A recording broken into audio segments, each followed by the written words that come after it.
አባቴ ላከኝ፣ አባቴ ላከኝ፣ አባቴ አከብርሃለሁ፣ አባቴ እያለ እያስተማረ ስለ አብ ነገረን። የት? ከድንግል ማርያም ተወልዶ ከሰፊ ውቅያኖስ ሄዶ ጠብታ ውሃ ለጥሙ ያህል እንደሚጠጣ ሰው ለሃይማኖት ያክል የምናውቀውን የእግዚአብሔርን ዕውቀት ያወቅነው ከድንግል ማርያም ወዲህ ነው። ድንግል ማርያም ከዘመን አስቀድሞ የነበረ ዕውቀትን ያወቅንባት ማኅተም ናት። እሷ ባትወልደው ኑሮ እንዴት አድርገን እናውቀው ነበር? እዚህ መሰብሰብ የሚጠቅመን አንዱ እኮ ለዚህ ነው። ሁላችን ኃጢአተኛ ብንሆን 1፣ 4፣ 5 ቅን ሰው አይጠፋም። ስለ እነዚያ ቅኖች የሚወርድ መንፈስ ቅዱስ የእኛንም ልብ ያበራል።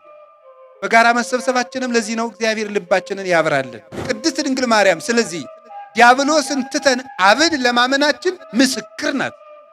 እመቤታችን እምነትን የምትጋርድ አይደለችም፣ እምነት የሚገለጥባት ናት። ክርስቶስን ግን በእናቱ ድንግልና ትሰብከዋለች። እናቱን እያሳየች የእናቱን ድንግልና ማስረጃ እያደረገች ክርስቶስን የምትሰብክ ቤተ ክርስቲያን ናት። ቃልን ያለ ሥጋ ብቻውን ክርስቶስ ብዬ አልጠራውም፣ ሥጋን ያለ ቃል ብቻውን ክርስቶስ ብዬ አልጠራውም ይላል ቅዱስ ቄርሎስ። ክርስቶስ ማለት የተዋሃደ ማለት ነው። አብ አምላክ ነው፣ ወልድ አምላክ ነው፣ መንፈስ ቅዱስ አምላክ ነው። ሶስት አምላክ ግን ብለን አናምንም። አንድ አምላክ ነው።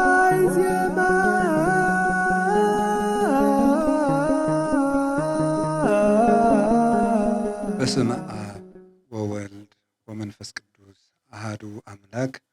በስመ አብ ወወልድ ወመንፈስ ቅዱስ አሃዱ አምላክ።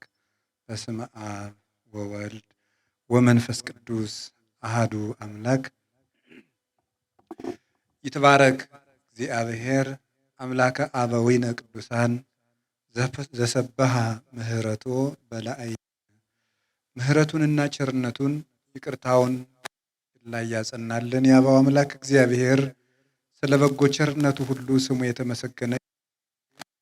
የቅድስት ድንግል ማርያም የቅዱሳን መላእክት፣ የቅዱሳን ነቢያት፣ የቅዱሳን ሐዋርያት፣ የቅዱሳን ሰማዕታት፣ ጻድቃን ረድኤትና በረከት አይለየን። ብፁዕ አባታችን አቡነ አብርሃም የባህር ዳርና የሰሜን ጎጃም አህጉረ ስብከት ሊቀ ጳጳስና የቅዱስ ሲኖዶስ አባል፣ ክቡር መላከ ሰላም ኤፍሬም ሙሉ ዓለም የባህር ዳር ሀገረ ስብከት ስራ አስኪያጅ፣ ክቡር መላከ ብርሃን ፍስሐ ጥላሁን የባህር ዳር ሀገረ ስብከት ጸሐፊ፣ ክቡር መላከ ምሕረት ግሩም አለነ የሰሜን ጎጃም ሀገረ ስብከት የስብከተ ወንጌል ኃላፊ፣ የተከበራችሁ አባቶቻችን ሊቃውንት፣ መምህራን፣ ካህናት አባቶች፣ የገዳማት የአድባራት አስተዳዳሪዎች፣ የቅድስት ቤተ ክርስቲያን የድህነት ማህበሯ የምትሆኑ ምእመናን አንድ አምላክ በሚሆን በአብ በወልድ በመንፈስ ቅዱስ ስም እንዴት ዋላችሁ? እንደምን አመሻችሁ? ቸርነት ገንዘቡ የሆነ ፈጣሪያችን ለዚህ ቀን ስላደረሰን በምህረቱም ስለሰበሰበን ስሙ የተመሰገነ ይሁን። በመካከላችን ተገኝቶ እንዲያስተምረን ቅዱስ ፈቃዱ ይሁንልን። እንደ እግዚአብሔር ቅዱስ ፈቃድ የምንማማርበት የትምህርታችን ርዕስ ለዚህም ምስክሬ ማርያም ናት በሚል ርዕስ እንማማራለን። ከአሁን በፊት ያስተማሩት መምህር ሲያስተምሩ ስላልነበርኩ ካስተማሩት ግን ተምረናል በሉኝ። በሌላ ርዕስ ነው፣ እግዚአብሔር አውጥቶኛል ማለት ነው። እሺ እስኪ በሉ ሁላችሁ ለዚህም ምስክሬ ማርያም ናት በሉ። ድገሙ በሉ። ሶስተኛ በሉ። ለዚህም ምስክሬ ማርያም ናት። ሁልጊዜ በዘወትር ጸሎታችን የምንጸልየው ጸሎት ነው። መጀመሪያ ጸሎት ስንጸልይ የምንናገረው ጸሎት ነውና ዲያብሎስን እክድሃለሁ በቅድስት ቤተ ክርስቲያን ፊት ሆኜ ዲያብሎስ ሆይ እክድሃለሁ፣ አንተን ለመካዴ ደግሞ ምስክሬ ማርያም ናት ብለን ነው ጸሎት የምንጀምረውና ይህንን ርዕስ እንድንማማር ብፁዕ አባታችን አቡነ አብርሃም ይህንን ጉባኤ ሲያዘጋጁ የጉባኤው መሪ ቃል ለዚህ ምስክሬ ማርያም ናት የሚል ነው። ስለዚህ ያንን መሰረት አድርገን አባታችን እንዳዘጋጁት እግዚአብሔር እንደፈቀደ እንማማራለን ማለት ነው። እግዚአብሔር ከሁላችን ጋር ይሁን። እንግዲህ አአትብ ገጼ ወኩለንታዬ በትእምርተ መስቀል በስመ አብ ወወልድ ወመንፈስ ቅዱስ አህዱ አምላክ እንዘ አአምን ወእትማሐፀን እክህደከ ሰይጣን በቅድመ ዛቲ እመ ቅድስት ቤተ ክርስቲያን።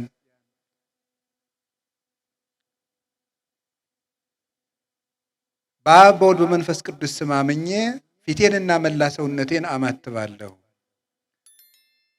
በቅድስት ቤተ ክርስቲያን ጸሎት እያመንኩና እየተማጸንኩ ሰይጣን ሆይ እክድሃለሁ፣ አንተን ለመካዴ ደግሞ ምስክሬ ማርያም ናት ብለን ጸሎት እንድንጀምር አበው በስርዓታቸው ስርዓተ ጸሎትን ከመጀመር በፊት ማንም ሰው የእግዚአብሔር ለመሆኑ ከዲያብሎስ ለመላቀቁ ድንግል ማርያምን ምስክር አድርጎ ለጸሎት እንዲቆም አባቶቻችን ስርዓት ሰርተውልናል።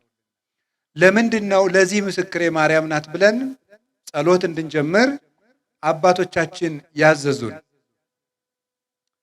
የመጀመሪያው አጭር እያደረግኩ ሐሳቤን ለወደ እናንተ ለማድረስ እንደ እግዚአብሔር ፈቃድ እሞክራለሁ። እመቤታችን ቅድስት ድንግል ማርያም ለኛ ለኦርቶዶክሳውያን ለክርስቲያኖች እውነተኛ ምልክትና ምስክራችን ናት። በእውነት ብፁዕ አባታችንም ድንቅ አደረጉ ይህንን ርዕስ መርጠው ጉባኤ ማዘጋጀታቸው። አንድ ኦርቶዶክሳዊ ክርስቲያን በሕይወቱ ዘመን ዲያብሎስ ለሚያቀርብበት ጥያቄም በዲያብሎስ ወንበዴ ፊት ሲያልፍ አውጥቶ የሚያሳየው የይለፍ የመንፈሳዊ የይለፍ ደብዳቤ ድንግል ማርያምን ማሳየቱ ነው። ድንግል ማርያምን ምልክቱ አድርጎ የሚያሳይ ሰው በእርግጥም የእግዚአብሔር መሆኑ በዚያ ይታወቃል። እና ኦርቶዶክስ በዘመኗ ሁሉ የቆመችበት አስተምህሮ ድንግል ማርያምን የነገረ እግዚአብሔርና የነገረ ክርስቶስ ትምህርት ምልክት አድርጋ ማቅረቧ ነው። እና ኦርቶዶክስ የቆመችው እዚህ ላይ ነው። ይህን እያሰብን እንድንኖር በዚህ ስም ራሱ ጉባኤ መዘጋጀቱ ድንቅ ነው። እመቤታችን የምን ምስክር ናት? አንደኛው እናታችን ቅድስት ድንግል ማርያም የእግዚአብሔር አብ ምስክር ናት። እመቤታችን የእግዚአብሔር አብ ምስክር፣ የእግዚአብሔር አብ ምስክር፣ እግዚአብሔር አብ፣ እግዚአብሔር ወልድ፣ እግዚአብሔር መንፈስ ቅዱስ አንድ እግዚአብሔር ብለን የምናምነው አምላክ ውእቱ አብ፣ አምላክ ውእቱ ወልድ፣ አምላክ ውእቱ መንፈስ ቅዱስ ወኢይትበሃሉ ሰለስተ አማልክተ አላ አሐዱ አምላክ ይላል ቅዱስ አትናቴዎስ ሲናገር በሃይማኖተ አበው። አብ አምላክ ነው፣ ወልድ አምላክ ነው፣ መንፈስ ቅዱስ አምላክ ነው። ሶስት አምላክ ግን ብለን አናምንም፣ አንድ አምላክ ነው። እነዚህ አብ፣ ወልድ፣ መንፈስ ቅዱስ ሶስቱ አካላት የተገለጡት በቅድስት ድንግል ማርያም ንጽህናና ቅድስና ምክንያት ከሶስቱ አካላት አንዱ አካል ከአባቱ እሪና ሳይለይ ከመንበረ መንግስቱ ሳይጎድል በባሕርይ ጌትነቱ እንደጸና ከቅድስት ድንግል ማርያም ሰው ሆኖ መገለጡ ነው አብ ወልድ መንፈስ ቅዱስን እንድናውቅ የሆነን። በዚህ ምክንያት ነው እመቤታችን ወትሜህሮሙ ሰጊደ ለስሉስ ማህየዊ አዳኝ መድኃኒት ስለሚሆኑ ስለ አብ፣ ስለ ወልድ፣ ስለ መንፈስ ቅዱስ የሃይማኖት ምስክር ሆና እንዲሰገድላቸው እንዲመለኩ ምስክር ሆና የምትቆም የሃይማኖት መምህርት የምስጢረ ሥላሴ ምልክት ማርያም ናት። በብስራት አብ፣ ወልድ፣ መንፈስ ቅዱስ የተገለጡ በሷ ነው። በፊት አምላክ አብርሃም፣ አምላከ ይስሐቅ፣ አምላከ ያዕቆብ ተብሎ ለሙሴ በኦሪት ዘጸአት ምዕራፍ 3 ላይ ከመገለጡ በቀር እኔ እግዚአብሔር ነኝ፣ የአብርሃም የይስሐቅ የያዕቆብ አምላክ ነኝ። አምላክ አብርሃም የአብርሃም አምላክ፣ የይስሐቅ አምላክ፣ የያዕቆብ አምላክ ብሎ ሶስት ጊዜ አምላክ ብሎ ስለ ሶስት አካል አንድ እግዚአብሔር ብሎ ስለ አንድ ጌትነቱ ተናገረ። ግን በምስጢር ነው። በኢሳይያስ ቅዱስ ቅዱስ ቅዱስ እግዚአብሔር ጸባዖት ፍጹም ምሉ ሰማያት ወምድረ ቅድሳተ ስብሐቲከ። አሸናፊ እግዚአብሔር ሆይ ቅዱስ ቅዱስ ቅዱስ ተብለህ የምትመሰገነው ምስጋና በሰማይና በምድር በአየርና በእመቅ የመላ ነው ብለው ትንቢተ ኢሳይያስ ምዕራፍ 6 ላይ አንድ ቅዱስ ስለ አብ አካል፣ ሁለት ቅዱስ ሁለተኛውን ቅዱስ ስለ ወልድ አካል፣ ሶስተኛውን ቅዱስ ስለ መንፈስ ቅዱስ አካል ወይደግሙ ብሂለ እግዚአብሔር ጸባዖት። እግዚአብሔር ጸባዖት የሚለውን ግን አይደግሙትም፣ እግዚአብሔር በባህሪው አንድ ነውና ይላል አባ ጊዮርጊስ ሲተረጎም። አንዱን ቅዱስ ለአብ፣ አንዱን ቅዱስ ለወልድ፣ አንዱን ቅዱስ ለመንፈስ ቅዱስ አካላዊነት ሰጥተው እግዚአብሔር የሚለውን ግን አይደግሙትም። በእግዚአብሔርነት በጌትነት በባህሪ በህልውና አንድ ስለሆኑ ሶስቱ። ይህ በሐዲስ ኪዳን በምስጢር በብሉይ ኪዳን ተሰውሮ የነበረው በሐዲስ ኪዳን በድንግል ማርያም ጆሮ ተገልጦ ተሰማ። መንፈሰ እግዚአብሔር ቅዱስ ይመጽእ ላዕሌኪ ወኃይለ ልዑል ይጼልእ ለኪ። እነሆ መንፈስ እግዚአብሔር እግዚአብሔር መንፈስ ቅዱስ መንፈስ ብሎ መንፈስ ቅዱስን እግዚአብሔር ብሎ አብ ኃይለ ልዑል ብሎ ደግሞ ወልድን የልዑል ኃይል ይጋርድሻል፣ የእግዚአብሔር መንፈስም ባንቺ ላይ ይመጣል። እግዚአብሔር የሚለው አብን፣ መንፈስ የሚለው ወልድ፣ የልዑል ኃይል የሚለው ደግሞ ወልድን እስመ ክርስቶስ ኃይለ እግዚአብሔር ውእቱ ይላል ቅዱስ ጳውሎስ አንደኛ ቆሮንቶስ ምዕራፍ 1 ላይ ክርስቶስ የእግዚአብሔር አብ ኃይል ነው ብሎ እንደተናገረ የልዑል ኃይል ያለው ወልድን ነው። እነዚህ ሶስቱ አካላት ለመጀመሪያ ጊዜ ተገልጠው የተሰሙት በቅድስት ድንግል ማርያም ጆሮ ነው። ከዚያ በኋላስ እርሷ ወለደችው። ወልዳስ እሱ ስለ አባቱ ነገረን። የዮሐንስ ወንጌል ምዕራፍ 1 ቁጥር 18 እንድትመለከቱት ለእግዚአብሔር አልቦ ዘርእዮ ግሙራ አላ ወልድ ዋሂድ ዘሃሎ ውስተ እጽናብሁ ውእቱ ነገረነ። እግዚአብሔርን ያየው ማንም የለም፣ በአባቱ እቅፍ ማለት እሪና ጸንቶ የሚኖር አንድ ልጁ ስለ አባቱ ነገረን እንጂ ይላል። ማቴዎስ ወንጌል ምዕራፍ 11 ላይም ምን ብሏል? አልቦ ዘየአምሮ ለወልድ ዘእንበለ አብ ወአልቦ ዘየአምሮ ለአብ ዘእንበለ ወልድ ወለዘፈቀደ ወልድ ይከስት ሎቱ። አብን ያለ ወልድ የሚያውቀው የለም፣ ወልድንም ከአብ በቀር የሚያውቀው የለም። ነገር ግን ወልድ ለፈቀደው ፈቃዱ ለወልድ ለቀናለት ወልድም ለፈቀደለት ሰው እሱ የአብ የወልድ የመንፈስ ቅዱስን ምስጢር ይገልጥለታል እንጂ ብሎ እንደነገረን አብን ስለ አብ ነገረን። አባቴ ላከኝ፣ አባቴ ላከኝ፣ አባቴ አከብርሃለሁ፣ አባቴ እያለ እያስተማረ ስለ አብ ነገረን። የት? ከድንግል ማርያም ተወልዶ። እፌኑ ለክሙ ጰራቅሊጦስ መንፈሰ ጽድቅ ዘይክል ዓለም ነጺሆቶ። ዓለም ገንዘብ ሊያደርገው የማይቻለውን የእውነት መንፈስ ጰራቅሊጦስን እልክላችኋለሁ ብሎ ዮሐንስ 14 ላይ ስለ መንፈስ ቅዱስ ደግሞ ነገረን። ከማን? ከድንግል ማርያም ተወልዶ። ድንግል ማርያም አብን፣ ወልድን፣ መንፈስ ቅዱስን እንድናውቅ መጽሔተ ሃይማኖት የሃይማኖት ምስክር ናት። አብ ወልድ መንፈስ ቅዱስን እንድናውቅ ከሷ በመወለዱ ማለት ነው። አልቦ ዘአእመሮሙ ለስሉስ ቅዱስ ዘእንበለ እምድኅረ ተሰገወ ወልድ ዋሂድ እምቅድስት እሙ። ተቀዳሚ ተከታይ የሌለው ወልድ ከድንግል ማርያም ከመወለዱ አስቀድሞ አብና መንፈስ ቅዱስን ወልድን ያወቃቸው ከቶ ማንም የለም ብሎ ቅዱስ ጎርጎርዮስ እንደነገረን አብ ወልድ መንፈስ ቅዱስ የሚል ስም ያወቅ ነው በአካላቸው የተገለጹልን ከድንግል ማርያም ወልድ ከተወለደ ወዲህ ነውና ድንግል ማርያም የሃይማኖታችን መነጽር የሃይማኖታችን መምህርት። አባ ጊዮርጊስ ሲናገር ኦ ሰሌዳ መለኮት ይላታል። አንቺ የምስጢረ መለኮት ሰሌዳ ነሽ፣ ሃይማኖት የታወቀብሽ መሰረት ሃይማኖት ወድድ አሚን፣ የሃይማኖት መሰረትና ግድግዳ የእምነት ጣራና ግድግዳ አንቺ ነሽ ብሎ እንዳመሰገናት እመቤታችንን መሰረተ ሃይማኖት የምንልበት ምክንያት ሃይማኖትን ከሷ ወዲህ ተምረነዋል፣ ከሷ ወዲህ አውቀነዋል እና ነው። ከዚህ የተነሳ ነው ጌታ ራሱ ምን ብሏል? አነ ውእቱ ፍኖተ ጽድቅ ወሕይወት፣ እኔ እውነት ሕይወትን ጎዳና ነኝ። አልቦ ዘይክል መጺአ ሀበ አብ ዘእንበለ እንተ ሀቤ፣ በእኔ በኩል ካልሆነ በስተቀር ወደ አብ መምጣት የሚችል የለም ይላል ዮሐንስ 14:6 ላይ። እኔ መንገድ ነኝ፣ በእኔ በኩል ካልሆነ ወደ አብ መምጣት የሚችል የለም ማለት እኔ ልጅ ነኝ ብዬ ባልገለጥና እኔ ባላስተምር አብን የሚያውቀው የለም። ወይም የኔን የባህሪ ልጅነት ሳያምን አብን የባህሪ አባት ነህ ብሎ ማመን የሚቻለው የለም ብሎ እንደነገረን ስለ አባቱ ነገረን። የሃይማኖት ልብ ሰጠን። የመንፈስ ቅዱስን ሕልውና አስተማረን። ክርስቶስ ከድንግል ማርያም ተወልዶ ሃይማኖትን የምንሸከምበትን ልብ ሰጥቶን አረገ። አንደኛ ዮሐንስ ምዕራፍ 5 ቁጥር 20 ላይ እንደነገረን ምን ብሎ ነው ያስተማረን? ቅዱስ ዮሐንስ በመልእክቱ ነአምር ከመ መጽአ ወልደ እግዚአብሔር ወወሀበነ ልበ ከመ ናእምሮ ለእግዚአብሔር በጽድቅ ወሀለውነ በአሚን በወልደ እግዚአብሔር ዘውቱ እግዚአብሔር ዘበአማን። የእግዚአብሔር ልጅ እንደመጣ ሥጋ ለብሶ እንደመጣ እግዚአብሔርን የምናውቅ ዘንድ ልብ እንደሰጠን እናውቃለን።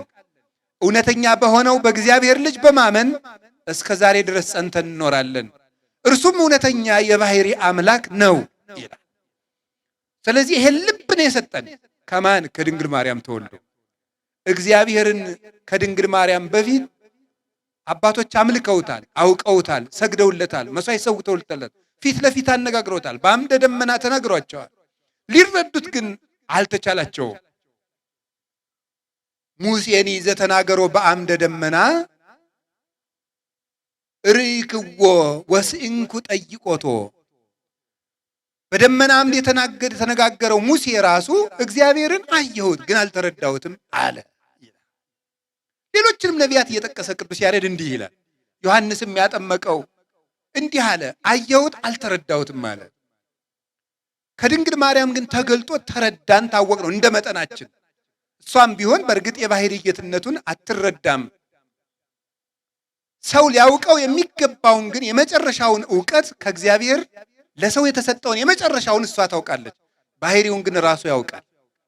ለዚህ ነው ማርያምን ተጾረቶ በከርሳ እመቤታ በማኅፀኗ የወሰነችው ድንግል ማርያምም አየሁት ግን አላወቅኩትም አለች። ነገር ግን ከመዘይ ሰቲ ነጥበጠል ሙስተቀላይ ብዙ ከሰፊ ውቅያኖስ ሄዶ ጠብታ ውሃ ለጥሙ ያህል እንደሚጠጣ ሰው ለሃይማኖት ያክል የምናውቀውን የእግዚአብሔርን ዕውቀት ያወቅነው ከድንግል ማርያም ወዲህ ነው። ስለዚህ ድንግል ማርያም የእምነታችን ምስክር ናት። ምስጢረ ሥላሴ እንድናውቅ ምልክት ሆናናለች።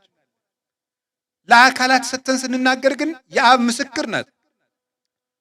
አባ ጊዮርጊስ እንዲህ ብሎ ይናገራል። ልደት ቀዳማዊ ታውቀ በዳህራዊ ልደት፣ ፊተኛው ልደቱ በኋለኛው ልደት ታወቀ ይላል።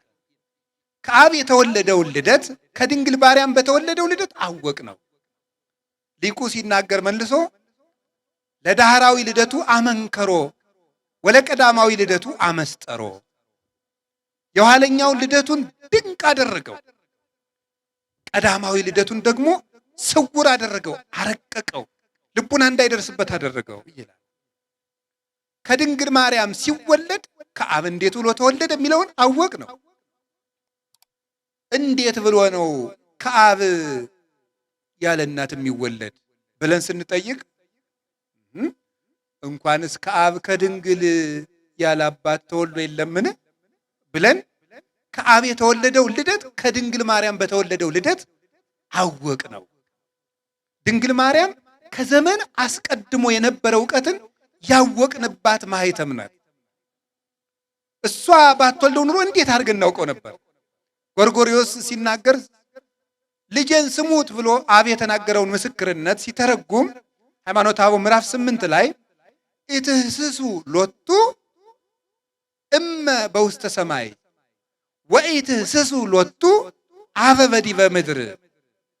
ለዚህ ለአንድ ልጄ ለወልድ በሰማያዊ ልደቱ አባት አለው አትበሉ፣ ለምድራዊ እናት አለው አትበሉ፣ ለምድራዊ ልደቱም አባት አለው አትበሉ። ለሰማያዊ ልደቱ እናት፣ ለምድራዊ ልደቱ አባት አለው እንዳትሉ። ይሄ ልጅ ቀዳማዊ ነው ዳህራዊ ነው ብሏል አብ ብሎ ጎርጎርዮስ ይመሰክራል። ሳዊሮስም ሲናገር ሰማይ ምድር ሆነ ምድር ሰማይ ሆነ ወኮነ ሰማይ ዓለመ ወዓለምሂ ሰማይ ኮነ። ዓለም ሰማይ ሆነ ሰማይ ዓለም ሆነ። ጎል ጽርሐ አርያምን ጽርሐ አርያም ጎልን ሆነ። እስመ እግዚአብሔር ኮነ ሰባ በውስተ ምድር እግዚአብሔር በዚህ ዓለም ሰው ሆኗልና ለዘወለዱ አብ በምስጢር ዘይትረከብ ወለደቶ ቅድስት ድንግል በምስጢር ዘይትረከብ። አብ በማይመረመር ምስጢር የወለደውን ድንግል ማርያም በማይመረመር ምስጢር ወለደችው። ለቀዳማዊ ልደቱ እናት ያልነበረው አምላክ በምድር ደግሞ አባት ሳይኖረው ተወልዷልና የሰማዩ ልደት በምድር በካልእነት ስለተደገመ ወልድ ባለ ሁለት ልደት ስለሆነ ሰማያዊ አምላክ በምድር ቢገኝ ወስብሐትኒ በውስተ ሰማይ ኮነ በዲበ ምድር፣ በሰማይ ያለው ረቂቅ የመላእክት ምስጋና በምድር ተደረገ። ስለዚህ ድንግል ማርያም አብን መሰለች፣ አብ ምልክት ሆነች። አብም ያለ እናት ወለደው፣ እሷም ያለ አባት ወለደችው። አምላክ ልጅ ያለው አብ ብቻ ነው። አምላክ ልጅ ያላት ድንግል ማርያም ብቻ ናት።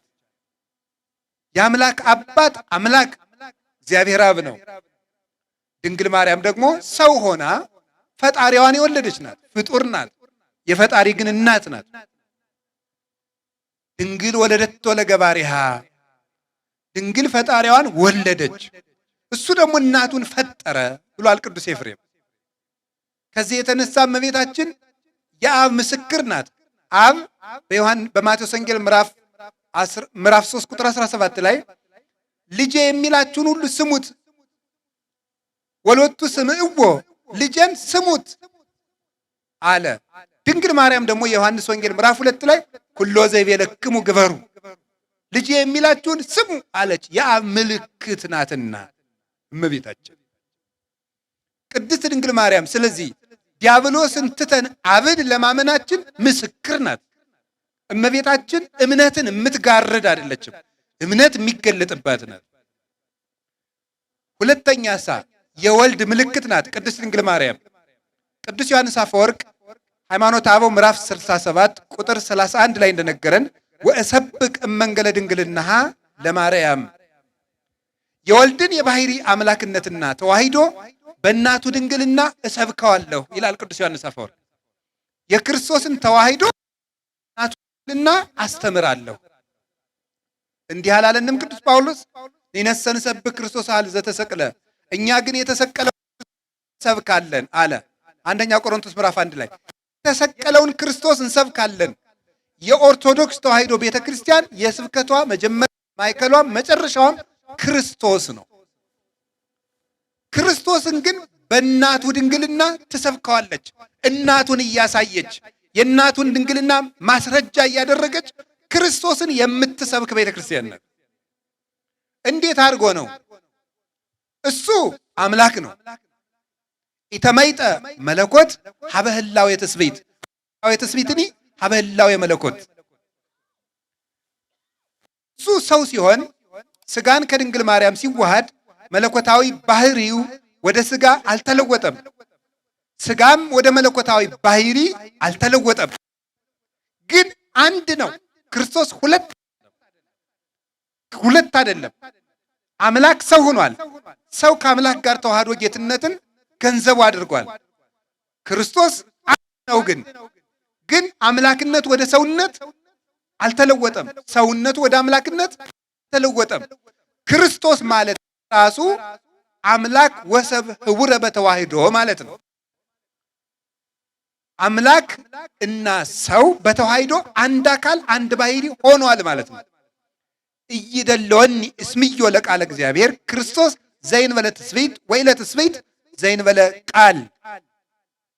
ቃልን ያለ ስጋ ብቻውን ክርስቶስ ብዬ አልጠራውም፣ ስጋን ያለ ቃል ብቻውን ክርስቶስ ብዬ አልጠራውም ይላል ቅዱስ ቄርሎስ። ክርስቶስ ማለት የተዋሃደ ማለት ነው። ክርስቶስ ማለት ቅቡ ክርስቶስ ቢል ቅቡ ማለት ነው። ቅቡ ማለት ነው ስጋን ለብሶ ጌትነቱን የገለጠ ማለት ነው። ስጋን ተዋህዶ ጌትነቱን የገለጠ በተዋህዶ ራሱን ያከበረ እመንገለ ስጋሁ ክቡር የተባለ ክብር ሳይገባው ስጋው ነሳኢ ስለሆነ ያ ስጋ የባህሪ ጌትነትን ገንዘብ በማድረጉ ምክንያት ክቡር የተባለ ከብረ ተለዓለ ሐየሰ ወረሰ ነግሰ መባል ገንዘብ ያደረገ ከበረ የተባለለት ክብር የማይቀበል ሲሆን ነዳያን የምንሆን እኛን ከፍ ለማድረግ ክብር የመቀበል ተግባሩ የሆነ ስጋን ተዋህዶ ራሱ ስጋውን ያከበረ ለሊሁ አንገሶ ለስጋሁ ወረሰ ያደ ምስሌሁ የገዛ ስጋውን ከራሱ ጋር አዋሂዶ አንድ አካል አንድ ባህሪ ያደረገ ስለዚህ ክርስቶስ ይባላል። ልብ በሉ ነገሩን ትንሽ ያው ሰበሰብኩት መሰለኝ፣ ግን ቀላል ነው። አይዟችሁ ሁልጊዜም ቀላል ነገር መስማት አትፈልጉ። አንዳንድ ጊዜም ብሰሉና ጥሬ ቆርጥሙ። እንደዚህ ብሎ ሁልጊዜ ገንፎ እየዋጡ መኖር ተገቢ አይደለም። ሁልጊዜ ገንፎ የምናወጣችሁ ከሆነ ልጅ ናችሁ ማለት ነው። አልበሰላችሁም። ልጅ ነው መሆን የምትፈልጉት እንዴ? ብሰሉ እንጂ እናንተ ጥርስ አውጡ እንጂ እናንተ እንዴ ዝም ብላችሁ ሁልጊዜ ጌታ እንጀራ ያበላል ልንላችሁ ነው? ሃይማኖታችሁን ማወቁ እንጂ ከበድ ያለ ነገርም ስሙ እንጂ። በተቻለኝ መጠን ግን አቅልየዋለሁ። ከዚህ በላይ ባቀለው እኔ ራሴ እቀላለሁ። ምን ይሆናል ትላላችሁ? ጸልዩ። ደግሞ ልትማሩ ስትመጡ እዚህ ወደ ጉባኤ ዝም ብላችሁ እየተገማሸራችሁ አትብቱ። አይነ ልቡናዬን አብራልኝ፣ የነፍሴን ገበያ ገብቼ ለመመለስ አብቃኝ።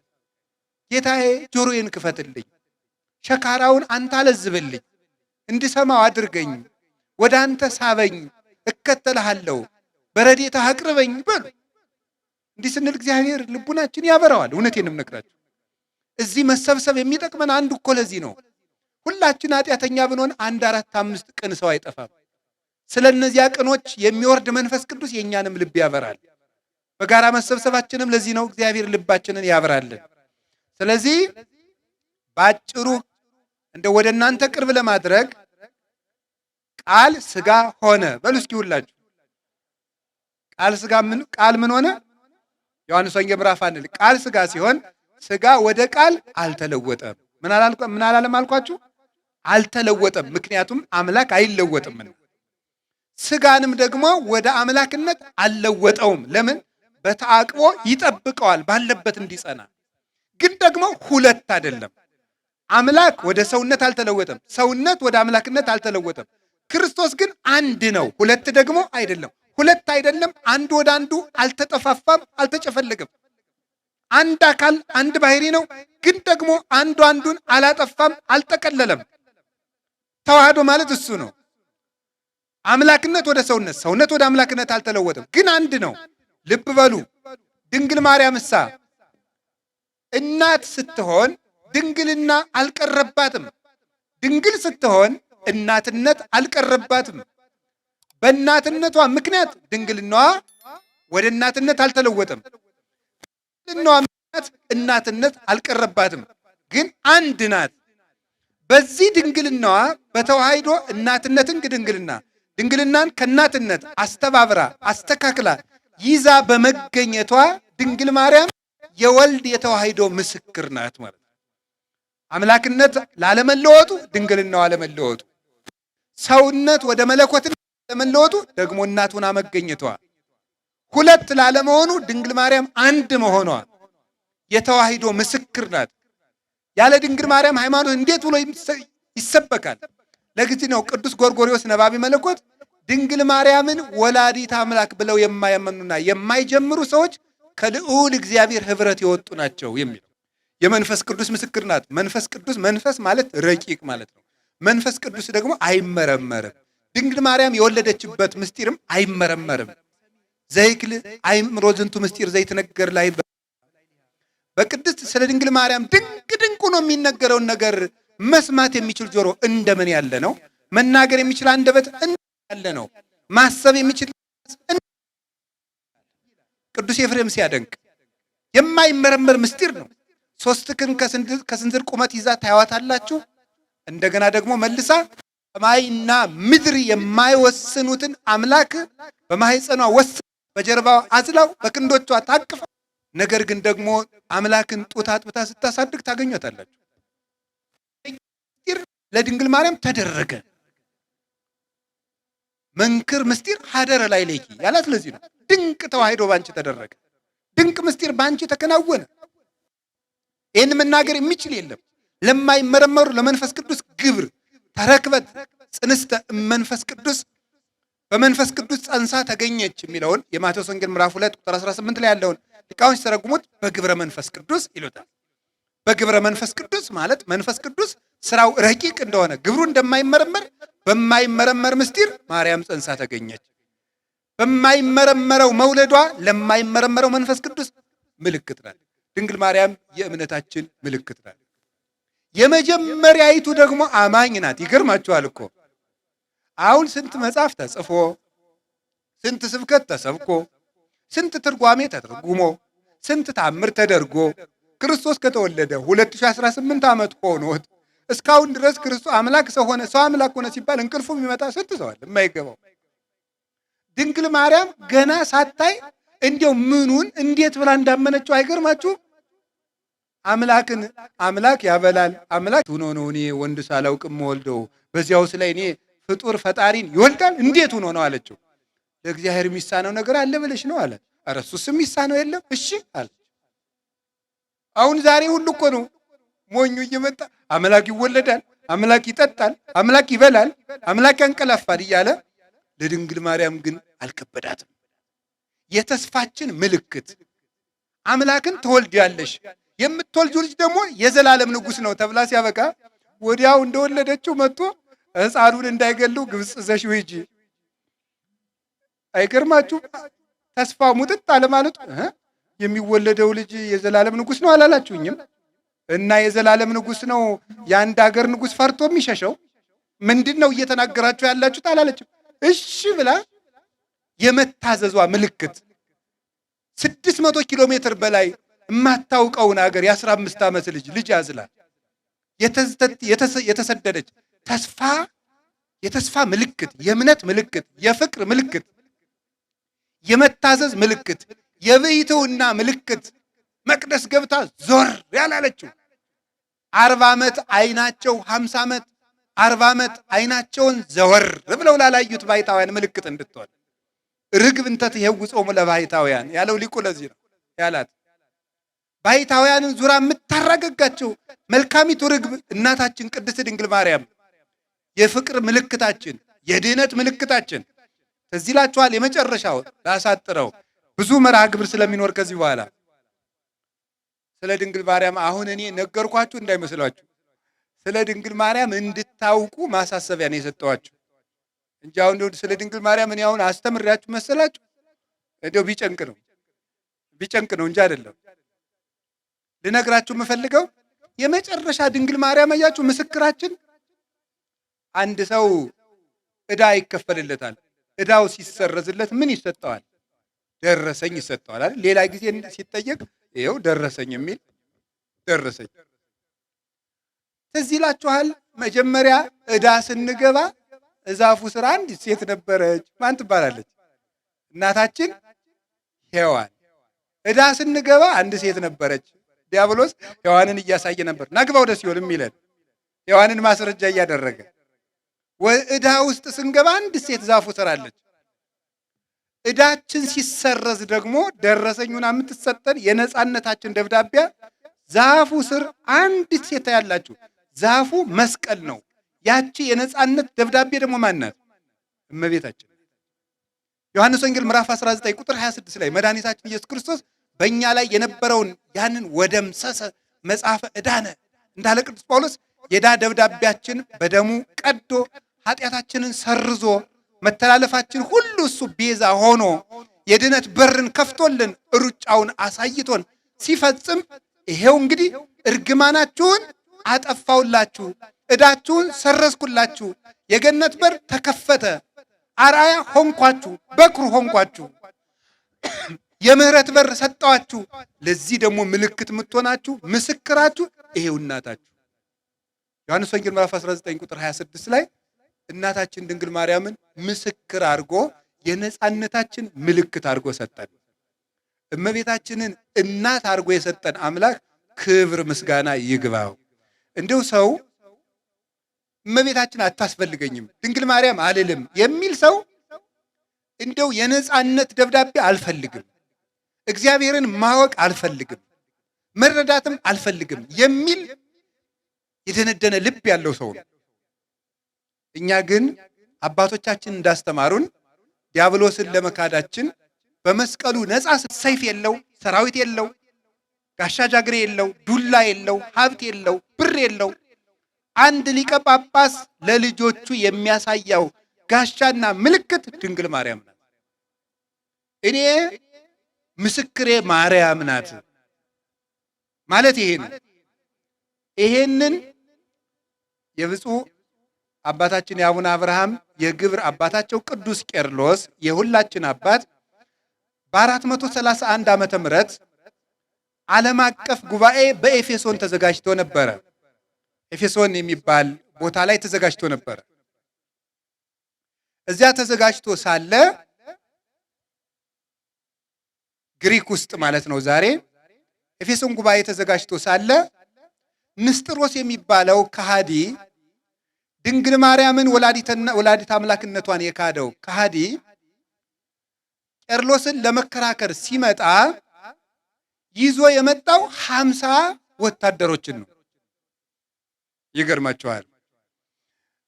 ቅዱስ ቄርሎስሳ ምን ይዞ እንደሄደ ታውቃላችሁ? ወደ ጉባኤው ወላዲተ አምላክ የሚል ካፔላ የያዙ 50 ጳጳሳት ነው ይዞ ሄደው።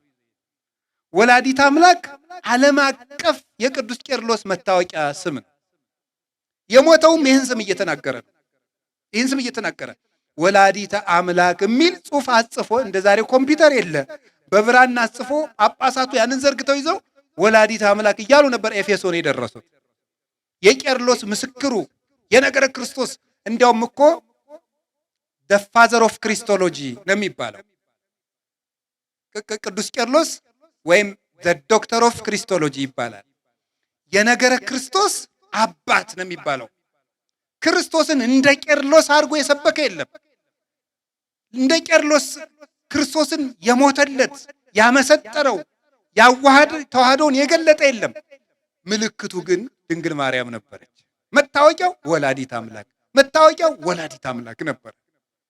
ድንግል ማርያምን ወላዲተ አምላክ እያለ ክርስቶስን ሰበከው። በየትኛውም የሊቅ ትምህርት ብታነቡ፣ የቤተ ክርስቲያን ትምህርት ብላችሁ ብታነቡ፣ በአማርኛም በግዕዝም በእንግሊዘኛም የቅዱስ ቄርሎስ መጽሐፍት አሉ። ፈልጋችሁ ብታነቧቸው እንደ ቅዱስ ቄርሎስ አድርጎ ነገረ ክርስቶስን የሰበከ የለም። ግን ድንግል ማርያምን ምልክት እያደረገ ነበር ያስተማረው። እና እኔ እውነቴን ነው፣ ይሄ ጉባኤ የተዘጋጀው የቅድስት ጽርሐ ጽዮን ገዳምን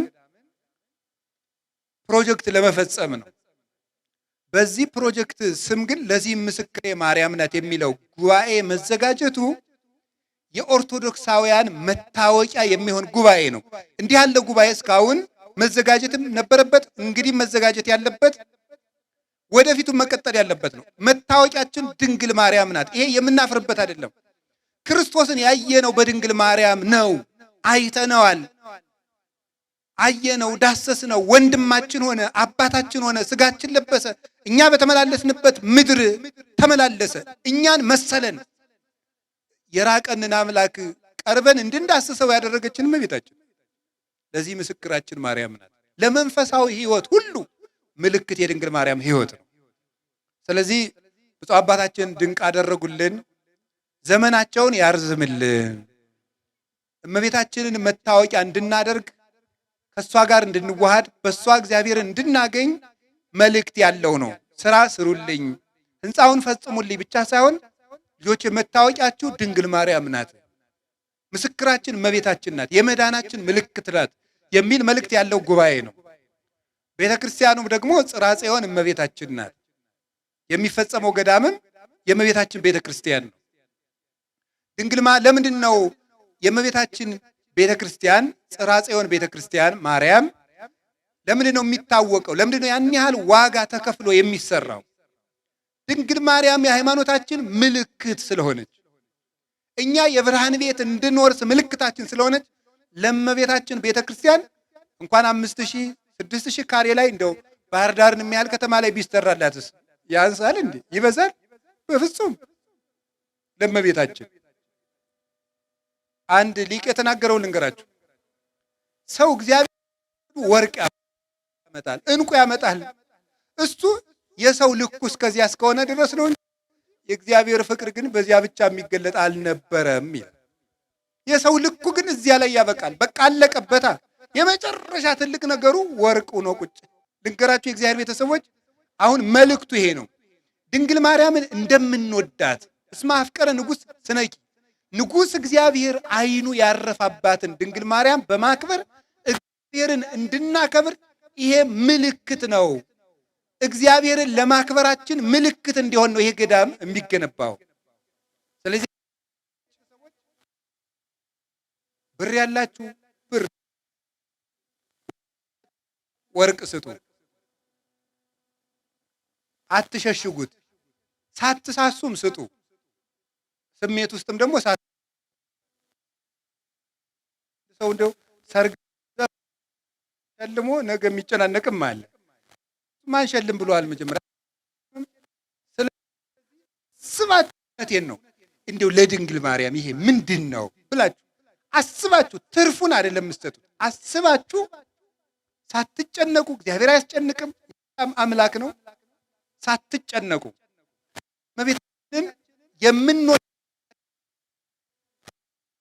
ያንን ቤተ ክርስቲያን የሰዋርዲት ምልክት፣ የነቢያት ምልክት፣ የሐዋርያት ምልክት በራሱ ገዳሙን እኔ እጄ ጎብኝቸዋለሁ። ጽርሐ ጽዮንን ወንጌልን በሙሉ በግድግዳው፣ በጣራው፣ በመሰረቱ፣ በመስኮቱ የሚሰብክ ቤተ ክርስቲያን ነው።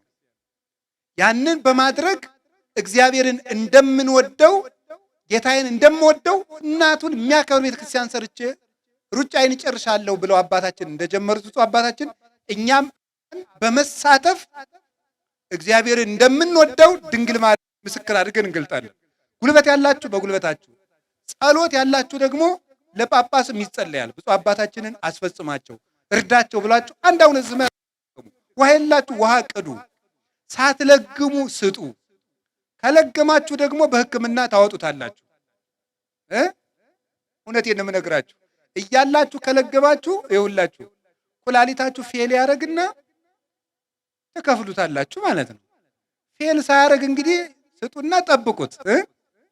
እንዳይወድቅ ጠባቂ አኑሩ። ሲጀመር እግዚአብሔር ቸግሮት ይመስላችኋል ወይ? ጉድ! ሰው የፈጠረ አምላክ ከሰው ብር ሲቀበል አይገርማችሁ? አይገርማችሁ? አይገርማችሁ?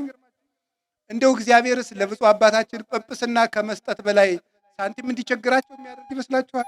በሕይወት የዘመን ሁሉ ያው ታውቃላችሁ፣ መምህር ሰባኪ ህንፃ ሲሰራ አይወድም።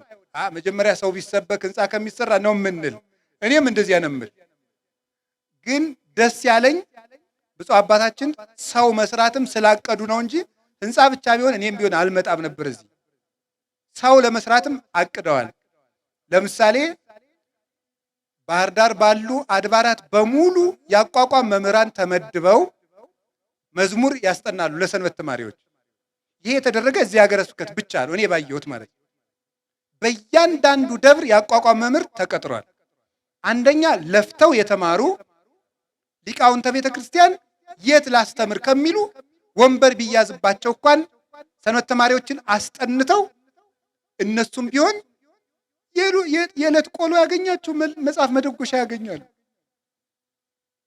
ከዚያሳ ደግሞ ጥጋ ያጡም ልጆች ደግሞ በሜዳ ያገኙትን እንደው እንደዚያ የሆነ ነገር እየቃረሙ ከሚያጠኑ የቤተ ክርስቲያናቸውን መዓዛ እንዲይዙ ለሰንበት ተማሪ አስቦ ያቋቋም መምህር መቅጠር ቀላል እንዳይመስላችሁ።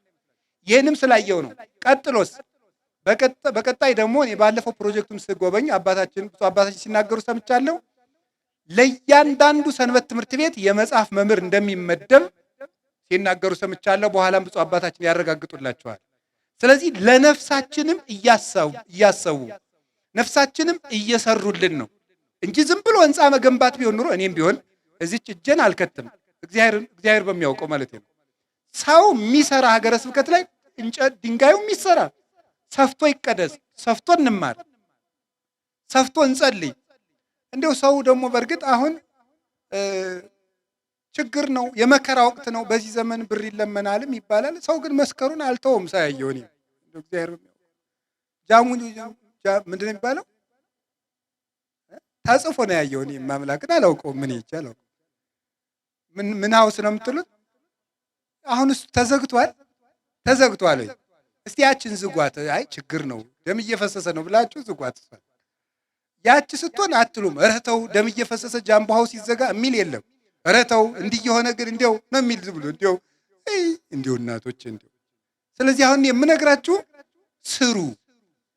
የሚሰራ ስራ ሲመጣ የሚሰራ አባት ይጠፋል። ስራ ሲገኝ ስራም አባትም ሲገኝ ግን አብሮ መቆም አሁን ነው። አብሮ መቆም አሁን የሰራ ነው ለነገ ታሪክ ነው። ባዷችን ኑ አብሬያችሁ ስራ፣ ልጆች አብራችሁኝ ቁሙ። ሲሰሩም መንቀፍ ሳይሰሩም መንቀፍ፣ ሁለቱ ምን ይሆናል? ስለዚህ አሁን በቀጣይ ትልቅ ቤተ መጻሕፍት ተገንብቶ ወጣቶች ከሱስ ይልቅ የሚያነቡበት ቤተ መጻሕፍት የሚገነባበት የህፃናት ማሰልጠኛ ኖሮ ህፃናት በኦርቶዶክሳዊነት እየተቀረጹ የሚያድጉበት ሀገረ ስብከት እንዲሆን የታቀደም ስለሆነ ሰው እየሰሩ ህንፃ መስራት ኦርቶዶክሳዊነት ነውና እመቤታችን ቅድስት ድንግል ማርያምን ምልክት አድርገን በመላው ዓለም የምትገኙ ሁሉ አብራችሁ እንድትቆሙ እላለሁ። በዚያው አንድ ሐሳብ ለመጨመር እኔ በበኩሌ አሁን ፕሮጀክት ቀርጬ እየተንቀሳቀስኩ ነው። በጉባኤ ቤታችን ስም ሆስፒታል ለመስራት እየተንቀሳቀስን ነው። ብር እየለመን ነው። 1 ብርም 2 ብርም 3 ብርም ማለት ነው። ግን ይህ የዚህ ሀገረ ስብከት ፕሮጀክትም የአንዲት ቤተክርስቲያን ሆስፒታሉም የቤተክርስቲያን ፕሮጀክት ስለሆነ ፕሮጀክቱ የጋራችን መሆኑን ለማጠየቅ ከለመናት ብር እንኳን መንካት አልችልም። ገና የፕሮጀክት ሂሳብ ማወራረድ ስላልተጀመረ ከተማሪዎች ቀለብ ተማክረን 100 ሺህ ብር እኛም ላቅማችን እንታዘዛለን። ፕሮጀክቱ የኛ ነው። ምዕመናን ለቀለብ ከሰጡን ነው እግዚአብሔር በሚያውቀው። የፕሮጀክቱን ግን ብር መንካት አንችልም። ራሱ ጠቅላይ ቤተ ክህነት ባዘዘን የሂሳብ ማወራረጃ ተወራርዶ ኦዲት የሚደረግ ራሱን የቻለ ይሄ ለቀለብ ከተሰጠችን ነው። ብፁዕ አባታችን እኔና እዚያ ያሉ ደቀ መዛሙርት ልጆቸው መሆናችንን እንዲያውቁልን ብቻ ያውቁናል። ምዕመናንም ቤተ ክርስቲያን አንድ መሆኗ እንድታውቁ ብቻ ነው። ለዚህ ምስክሬ ማርያም ናት። እግዚአብሔር ይስጥልኝ። ወስብሐት ለእግዚአብሔር።